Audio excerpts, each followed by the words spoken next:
All right, 1 out of 4 people snores. Occasionally, snoring is mostly a nuisance for whomever is laying in the bed next to the person who is snoring. Habitual snoring can disrupt sleep patterns, leaving people tired even after what seems like a good night's rest. I mean, what can you do? Is there a cure?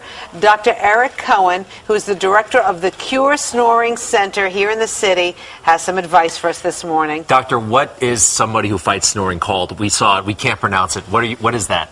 It could be a snoring sufferer, and snoring can be a symptom of sleep apnea. But an treat snoring, an otolaryngologist. An otolaryngologist. Yeah, or ENT doctor. A lot of people may have heard that term. That's so funny. So, I mean, my husband snores all the time, and he claims that he didn't have a good night's sleep. But meanwhile, all I hear is snoring. He sounds like he's sleeping pretty good to me. Yeah, that's the paradox. Snoring can sometimes and often be a symptom of something called sleep apnea, where the breathing is actually obstructed while you're sleeping, and this person who snores doesn't get into the deepest, most restful stages of sleep. So while he's keeping you awake with his disrupted breathing and loud breathing, he's actually not getting the benefits of a good night's sleep. All right, so is there such a thing as a cure for snoring? Can it be stopped?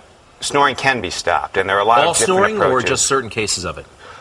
We can't cure 100% of people, but we can help the vast, vast majority of people. Okay. What advice do you have for us? See someone who treats snoring frequently and is able to evaluate the entire airway.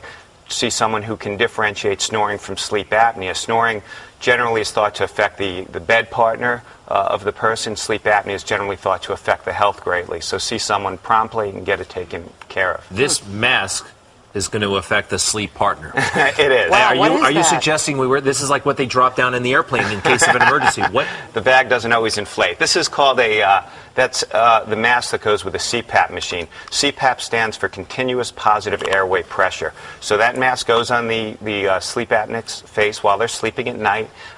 Air is blown in under pressure. It expands the airway, relieves the obstruction, and helps them get a good night's sleep. Kills goodness. romance. I was about to say, and plus, you can't turn over. You have to just stay in one position, right? A lot of people who use that mask find they feel like they're being suffocated, or they find that it's just too difficult to use and rip it off. You want to get comfortable when you sleep at night. We'll put that down for What now. about those things, those strips that you find in Nasal strips. Nasal strips can help people. Snoring can occur with obstruction from anywhere from the tip of the nose down to the voice box. For people who have obstruction at the front of the nose, those strips can be helpful. It's a small percentage of people that it ultimately helps, but I tell my patients it's important for allergies. Why is that? For people who are allergic to it? There are people who can get rashes with it or even more serious reactions to latex. Do you suggest surgery? There are office procedures that can be done to help snoring. I try to treat my patients in the office with minor procedures that can get them back to work the same day. There are people who do need surgery, who need to go to the operating room and have more extensive procedures. What are you doing with that? Well, I'm about to ask the doctor. This looks like fun. What is it? This is that's a device to place a pillar implant. Pillar implants, I feel, are really something that got me... Rosanna's not qualified to place a pillar or anything. We can give it a shot. Pillar implants are through the nose, doesn't it? No, this goes into the palate. The tissues. What's the palate? The palate is the tissue above the punching bag in the back of the throat, above the tonsils. Ooh. Those tissues often vibrate very loudly at night and make the sounds associated with the most disruptive, the loudest sounds associated with snoring. Can you die from snoring? Seriously, can it lead to death? Snoring is a symptom of sleep apnea, can lead to death. Reggie White is probably the most prominent person. He's thought to have had a cardiovascular event related to sleep apnea.